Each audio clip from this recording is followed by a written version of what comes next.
What's up, everybody? Chlorine King here. Thanks for tuning in for another video. Before we get in the meat and potatoes, go ahead and hit that subscribe button and hit that bell icon so you get notified every time I upload a new video.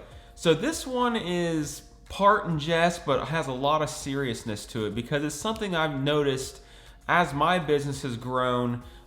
Something that is just more commonplace, it seems to be. And then in all the groups I'm in on Facebook and Instagram and all that, you know, this is a very common characteristic across the entire nation as far as these top 5 things that will certainly piss off your pool service company. So if you're a homeowner, you're probably going to be a little pissed at the end of this. And if you're a pool service company, you're probably going to laugh and say, you know what, I got probably 100 of those people that do something along these type of 5 things. So let's go ahead and get started. Number 5, top reason to piss off your pool service company is pool covers. I get asked this all the time. Hey, should I go ahead and put a pool cover on my pool? No, don't do that. And here's why. As a service company, we need access to your pool and its equipment. So we don't want to show up and have to take a pool cover off. It's not a time thing or anything like that. It's liability. We don't want to accidentally rip and tear it and then all of a sudden be responsible for the cover. Homeowners think these solar covers are great things. I've seen garbage bags. I've seen these solar rings that are supposedly heating the pool. It doesn't work. Save your money and save your pool company from being pissed off. So no to pool covers. The number 4 thing you could do to piss off your pool company is surprises. So you're scheduled for a Monday visit, right, to come out and clean the pool. You have your the client has a pressure wash, the roof pressure washed, and everything ends up in the pool, or they resand their deck, or they have serious landscape removals like trees and stuff like that. Well, guess what? You're gonna show up to a pool, it's a dumpster. And that severely pisses us off because that's extra time and chemical and money and everything else to get that pool back up. That's not considered routine maintenance. That is a cleanup thing. And that's like, that would be like you, Mr. Homeowner, going to the dentist, getting your teeth cleaned and be like, oh, hey, while you're cleaning my teeth, will you go ahead and remove that molar? The dentist isn't gonna do that, for one. And 2, do it for free. Like, we're expected to just clean up after everyone else.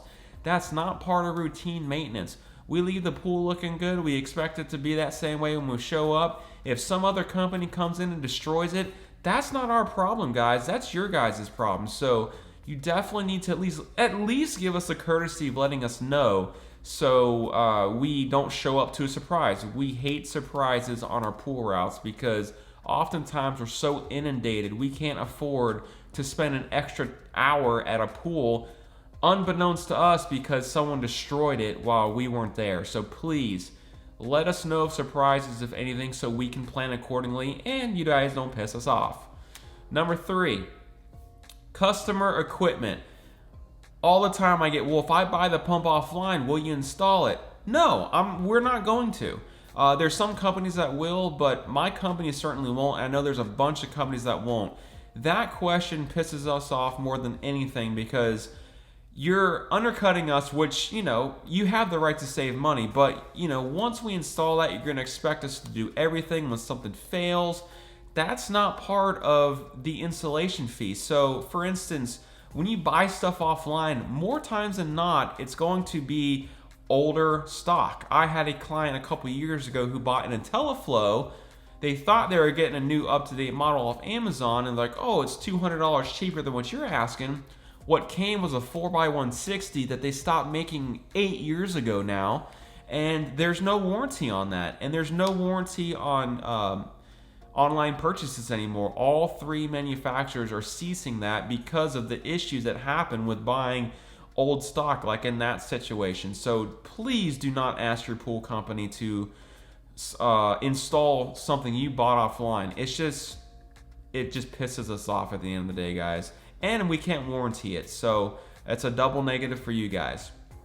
And to extrapolate even more, if something does fail, guess what? You're gonna have to pay an additional fee for us to come out and remove it. You're gonna have to ship it back to wherever you bought it from, whether it be Amazon or an online pool store.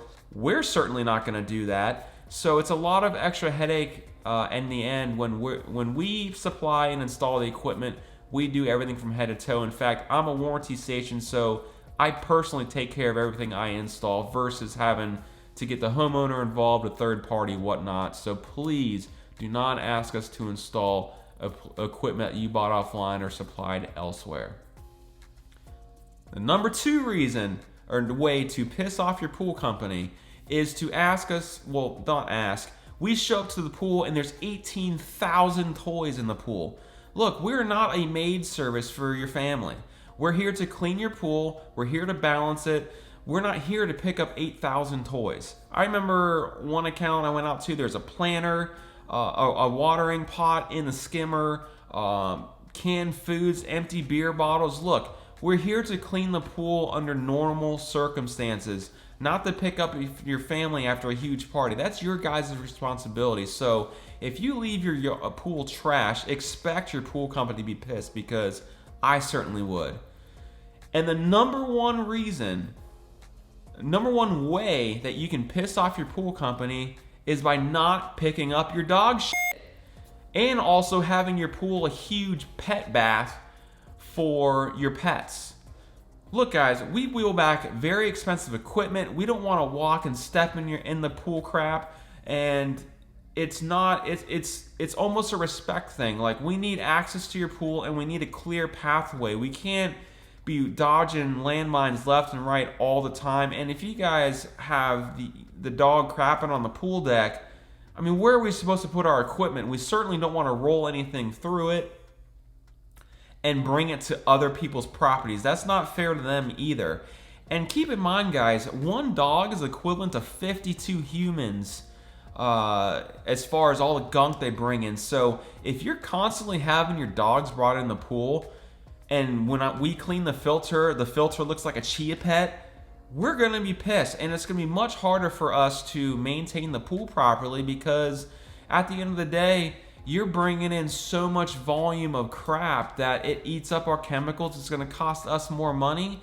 And it's just, you can't expect us to be happy with that. So please, guys, pick up after your dogs, and don't try to limit, I'm not trying to say you can't have your dogs in the pool, but try to limit it to once a week or something, where it doesn't cause such negativity on our water balancing. Because at the end of the day, when you start seeing algae, you're gonna be pissed off at us. But if you're having 3-4 dogs in your pool every single day, there's not enough chemical we can put in the pool to keep that pool looking good. So please just understand, we all have to be on the same page here. We want to help you guys, but you guys got to help us too while we're not here. So hopefully this is an eye-opening video, and also a funny video for everybody, for the top 5 ways to piss the pool company off. Of course, a lot of it's in jest, but like I said in the beginning, there's some seriousness to it. So like and subscribe, stay tuned, and guess what? We'll see you next video. Have a great day.